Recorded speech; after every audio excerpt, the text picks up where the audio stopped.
Oh, hello. Um, so short video for today, nice and brief and simple and easy. Uh, how are y'all? I am tired. I need to actually comb my hair in the morning, which is something I've been neglecting, which apparently is a sign that you're going through mental distress, like neglecting your self-care routine. So interesting. I don't know if I want to go into all of my personal business right now, but it's nice to know that we all have a tendency to just sort of like wear our mental status on our sleeves like that, right? So be nice to each other. In any case, we on Tuesday we talked about our sample opinions that we might have, right? Our arguments that we could base our longer papers on. Now I'm going to add one last very interesting addendum to that. And this will actually form the final bit of your submission for Essay 3. Essay 3 is simply pre-writing for what will be Essay 4 and the research paper. So what I want you to do now is I want you to write a very simple outline. Now, I'm not a big fan of very detailed outlines. I like simple outlines to kind of sort of like build a very symbolic structure for yourself, to kind of try things on for size before you actually start writing the paper out. Students, and a lot of times I talk about the behavior of students, and I talk about it in the sense that I don't do a lot of those behaviors. This is something I'm very much guilty of as well. A lot of times we don't really give proper attention to the earlier stages of the writing process. Writing is not something that you should sit down and like attempt in one sitting. It's just not. You have to kind of navigate some roads that will lead you nowhere. You have to go down some dead ends. You have to wander around a little bit. And then as you're doing your wandering, that's where you kind of get all your ideas that a paper will form. And a lot of this is actually kind of a symptom of the life that we lead now. We all typically take on too much for ourselves, whether it's stuff with our job, whether it's parenting, whether it's all the little things that pile up throughout the day. So that when it comes to an assignment, when it comes to a writing project that we're participating in, we end up sort of sitting down late in the evening and trying to hammer that out quickly and in the most efficient way possible. That does not lend itself to good writing. Good writing is curious. Good writing allows itself the process of discovery. So what I'm forcing you to do, forcing you as if I'm some type of supervillain, which I know I'm lame. What I want you to do is I want you to go back to the opinion that you wrote on Tuesday, what you put into the discussion forums.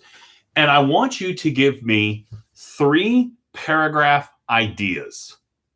Now, I don't want you to write the paragraphs. We are purposefully moving slowly through this because this is pre-writing stuff, right?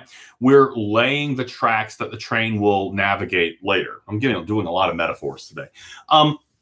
So you're going to come up with 3 subjects for potential paragraphs that you would use to try to argue the point that you stated earlier. So let me think of some of the more popular topics right now. Of course, got to go back to COVID. COVID is going to probably be one of the main topics that people talk about for the next, I'm thinking 5 years. Not even if we get it under control. And honestly, I think what's going to end up happening with COVID is where it's going to be something that we get vaccinated annually for, like the flu. And it's going to be really important for those vaccinations to be updated to kind of like get in front of these mutations and variants.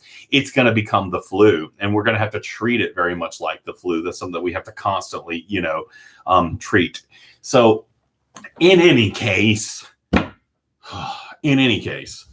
let's look at COVID for a minute. And that's an opinion of mine. So let's use my opinion. COVID ain't going away. A lot of people are trying to say to themselves, COVID's going to go away. This is something that I've heard a lot about, especially now that the vaccine is starting to get more and more and more it's starting to, I gotta cut down on the coffee, y'all. There's starting to be a lot more vaccine and a lot more people are being vaccinated. So my opinion is it's not going away, right? I don't think it's going away for a long time. what's going to end up happening is it's going to stay with us, right? So for my 3 sample paragraphs that I'm going to put together to try to argue this point, I'm going to do something like this. First paragraph, and I'm going to try to limit this to 1 sentence each, because an outline is not a draft of the paper, it's a skeleton of the paper. So first paragraph would be the history of the flu vaccine itself, right? So the flu vaccine is the kind of thing that you take every year. I can look at its history and I can look at the structure, right? So the first thing I'm going to talk about is the flu vaccine. The second thing I'll talk about is the variants.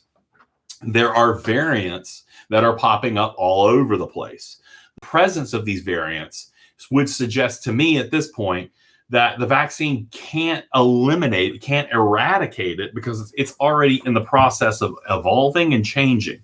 So there's a really good chance that these vaccines are going to encounter a variant that they can't control for. So first sentence, history of the flu vaccine. Second sentence, or second paragraph, would be about the variants.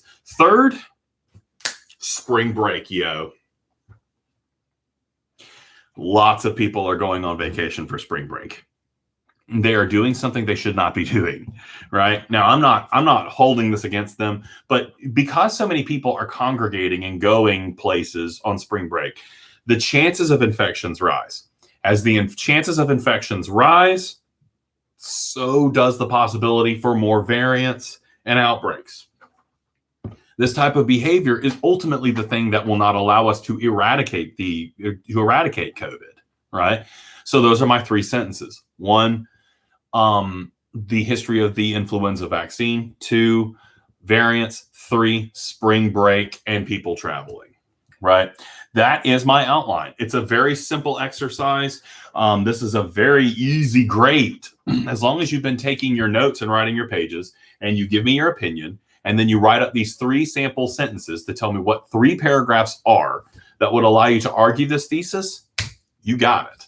I'm going to be going into the discussion board next week, checking for all those things, and that's going to be your grade for Essay 3. If I don't see particular aspects of this, you're going to be missing portions of Essay 3, and I'll try to alert you if that's the case. So I can be like, hey, you need to go expand your information reports. Hey, where's your opinion?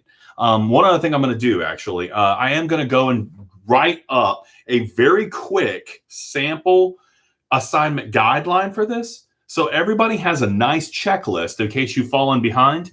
You'll be able to go back and look and see that you have these posts all within the Essay 3 Dropbox. So there's no Dropbox this time.